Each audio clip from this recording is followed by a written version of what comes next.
Madiga JAC chairman doctor Pedamarthi Ravindra గారికి, అదేవిధంగా అంబేద్కర్ సంఘం అధ్యక్షులు రాపోల రామలన్న గారికి, మా మాదిగ సోదరులకి, మా అన్నలకి, అక్కలకి, అందరికి నేషనల్ దళిత సంక్షేమ సంఘం తరఫున నమస్కారాలు. మా రవణ పాపం ఆయన జీవితంలో ఎంత కష్టపడ్డాడో మేము ఎమ్మటి చూసాము. ఈ వర్గీకరణ కోసం 10 సంవత్సరాల నుంచి ఢిల్లీలో చలికి ఎండకి వాన అనుకోకుండా పాపం జనాల్ని తరలించి పాపం ఏబిసిడి వర్గీకరణ కోసం నిద్ర లేకుండా చేసిండు. 10 సంవత్సరాల నుంచి మేము ఎమ్మటి చూసాము. మా సంఘం కానీ అన్నకి సపోర్ట్ గా నిలబడ్డది.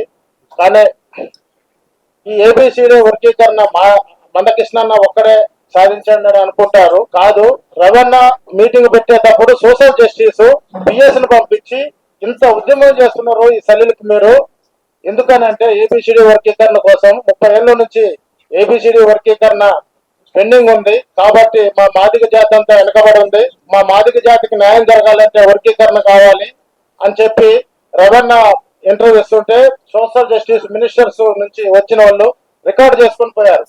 అదంతా గవర్నమెంట్ ఆఫ్ ఇండియాకు పంపారు. కాబట్టి అన్నగారు ఎన్నో మీటింగులు పెట్టారు. ఢిల్లీలో 6 నెలలకి 2 మీటింగులు అట్లా పెట్టి వర్గీకరణ కోసం కష్టపడ్డాడు. అన్నగారికి ఈ కాంగ్రెస్ గవర్నమెంట్ లో మంచి పదవి ఇవ్వాలని, ఆయన్ని కాంగ్రెస్ గవర్నమెంట్ గుర్తించాలని నా చిన్న కోరిక. ఎందుకనంటే తెలంగాణ ఉద్యమంలో గానీ ఆయన కీలక పాత్ర పోషించాడు. కానీ టిఆర్ఎస్ గవర్నమెంట్ ఆయన్ని గుర్తించలేదు. ఆయన్ని ఒక చిన్న చైర్మన్ పదవి ఇచ్చి పక్కన పెట్టారు. ఎమ్మెల్యే సీటు ఓడిపోయే సీట్ ఇచ్చి ఆయన్ని అవమానపరిచారు.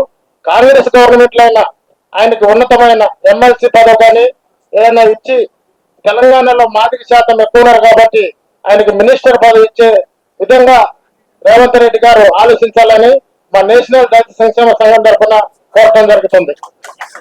Thank you.